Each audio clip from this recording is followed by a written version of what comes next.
से एक तपती गर्मियों की शाम थी पेरिस में। कई हफ्तों से चल रही रिकॉर्ड तोड़ हीट वेव ने शहर को जैसे तंदूर बना दिया था। सड़कों पर सन्नाटा और लोवर पहले से भी ज्यादा खामोश। कोई भी बाहर निकलने की हिम्मत नहीं कर रहा था, लेकिन एक आदमी के लिए यही सही वक्त था वार करने का। उस रात उसने सदी की सबसे साहसी चोरी को अंजाम दिया। लोवर से मोनालिसा को चुपचाप निकाल लिया और शहर की गलियों में ऐसे गायब हो गया जैसे हवा में घुल गया हो। इस चोरी ने दुनिया भर में हलचल मचा दी। फ्रेंच पुलिस 2 साल तक झूठे सुरागों, बेकार गवाहियों और मशहूर लोगों की गिरफ्तारियों के अंधे रास्ते में भटकती रही, जब तक कि एक रहस्यमयी चिट्ठी ने आखिरकार चोर का राज खोल नहीं दिया। हमने पूरे मामले को मॉडल किया है ताकि आपको दिखा सकें कैसे एक अकेले आदमी ने मोनालिसा चुरा ली, कैसे वो लगभग बच ही गया था और उस चोरी की असली योजना क्या थी जो कई दशक बाद जाकर पूरी तरह सामने आई। उस रविवार की शाम जब सूरज ढल रहा था, आखिरी कुछ पर्यटक लोवर से बाहर निकल रहे थे, लेकिन बंद होने से ठीक पहले एक आदमी संग्रहालय में दाखिल हुआ। लोवर की आधिकारिक सफेद यूनिफॉर्म पहने, कर्मचारी जैसा दिखते हुए वो सीधे एक छोटे से स्टोरेज क्लोजेट में घुस गया, खुद को वहां छुपाया और पूरी रात वहीं इंतजार करता रहा। अगले दिन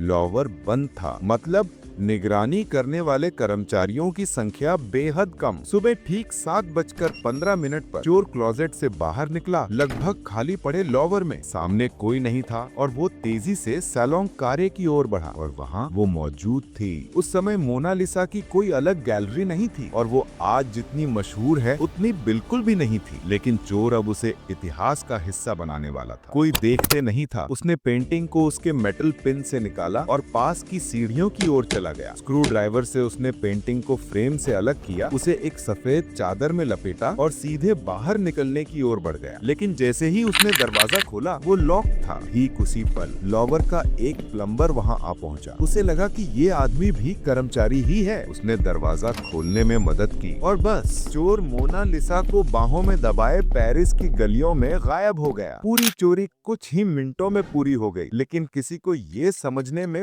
पूरे 28 घंटे लग गए कि पेंटिंग सच में गायब हो चुकी है। उस हफ्ते फोटोग्राफर पेंटिंग्स को आधिकारिक फोटोशूट के लिए दीवारों से हटाते लगाते रहते थे, तो खाली जगहें नजर आना सामान्य था। लेकिन जब अगले दिन फोटोग्राफर मोनालिसा के बिना पहुंचे, तभी एहसास हुआ कि मामला बेहद गलत है। मोनालिसा लापता थी। पुलिस को बुलाया गया। डिटेक्टिव्स की एक बड़ी टीम संग्रहालय पर टूट पड़ी। फ्रांस ने अपने बॉर्डर सील कर दिए और लोवर पर हैं। जब लोवर ने घोषणा की कि उसकी सबसे कीमती कलाकृतियों में से एक गायब हो गई है, दुनिया भर में हड़कंप मच गया। सवाल था, वो गई कहाँ? पुलिस को बस एक खाली लकड़ी का फ्रेम मिला और एक उंगली का निशान। जांच तेज करने के लिए अखबारों ने $2,50,000 का इनाम घोषित किया, किसी भी जानकारी के बदले जो मोनालिसा तक पहुंचा दे। जवाबों की बाढ़ आ गई। हजारों लोग चिट्ठियां भेजने लगे, पुलिस स्टेशन पहुंचने लगे, दावा करते हुए कि मोनालिसा दुनिया के अलग अलग कोनों में देखी गई है। 2 गवाहों ने दावा किया कि उन्होंने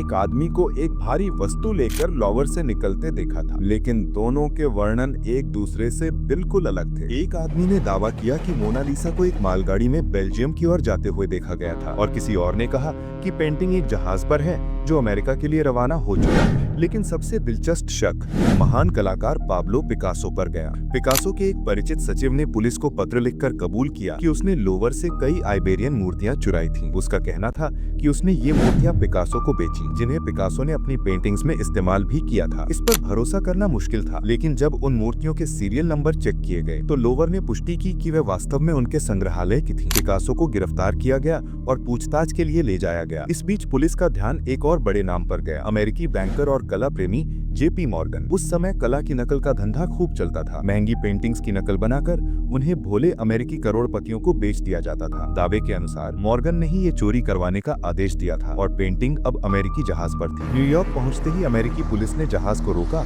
और उसकी तलाशी ली, लेकिन मोनालिसा वहां नहीं थी। दुनिया भर से तरह तरह की थ्योरीज आती नहीं, लेकिन 2 साल बीत जाने के बाद भी मोनालिसा का कोई पता नहीं चला। सच तो ये था कि मोनालिसा कहीं दूर नहीं गई थी। वो लूवर से सिर्फ 2 मील दूर एक अपार्टमेंट में छिपी थी। ये अपार्टमेंट था विंचेंजो पेरुजिया का, 29 साल का एक इटालियन आदमी जो कभी लोवर में हैंडीमैन का काम करता था। वो लोवर की हर कमजोरी जानता था। उसे पता था कि सोमवार को लोवर बंद रहता है। उसे फोटोग्राफरों के कार्यक्रमों की जानकारी थी और सबसे अहम, मोनालिसा की प्रोटेक्टिव केस उसी ने बनाया था, जिसे उसने इतनी आसानी से चोरी वाली सुबह खोल दिया था। लोवर छोड़ने के बाद उसने पेंटिंग को एक डिब्बे में छिपा दिया जिसमें उसने खुद एक नकली फर्श बनाया था। लेकिन वो इतने समय तक पकड़ा कैसे नहीं गया? अचरज की बात यह है कि पेरुजिया का आपराधिक रिकॉर्ड पहले से मौजूद था और उसकी फिंगरप्रिंट भी सिस्टम में थे, लेकिन सिर्फ दाएं हाथ के, जबकि पेंटिंग के फ्रेम पर मिला निशान बाएं हाथ का था। इस वजह से मिलान कभी हुआ ही नहीं। जांच के दौरान पुलिस 2 बार उसके अपार्टमेंट तक गई, लेकिन उन्हें कुछ नहीं मिला। उन्हें क्या पता था कि मोनालिसा बस कुछ ही फीट दूर उनके सामने छिपी पड़ी थी। पेरुजिया ने बेहद सरल चोरी को अंजाम दिया था और वो लगभग इससे बच भी गया था। लेकिन 2 साल तक पेंटिंग को छिपा कर रखने के बाद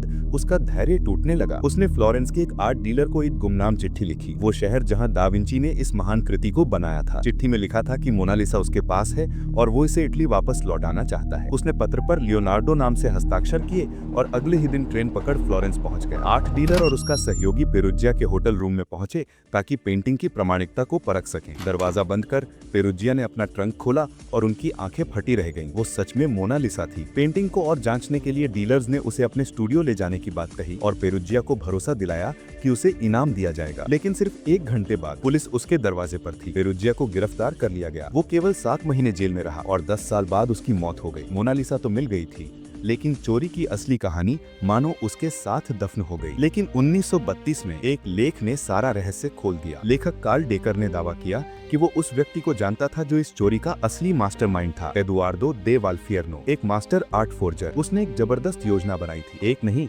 बल्कि 6 परफेक्ट नकली मोनालिसा 6 अमीर अमेरिकियों को बेचने की। उसने एक फ्रांसीसी कलाकार से ये 6 नकलें बनवाई और उन्हें अमेरिका भेजकर स्टोरेज में सुरक्षित रख दिया। योजना का असली दांव ये था कि जब तक असली मोनालिसा चोरी ना होती, कोई भी नकली पर यकीन नहीं करता और इसीलिए उसने पेरुजिया को चोरी करने के लिए रखा। जैसे ही दुनिया भर में खबर फैली कि मोनालिसा गायब है, ऑर्डर किए गए 6 नकली वर्जन अमीर खरीदारों को बेच दिए गए। तीनों मिलकर आज की कीमत में लगभग $90 मिलियन लेकर गायब हो गए।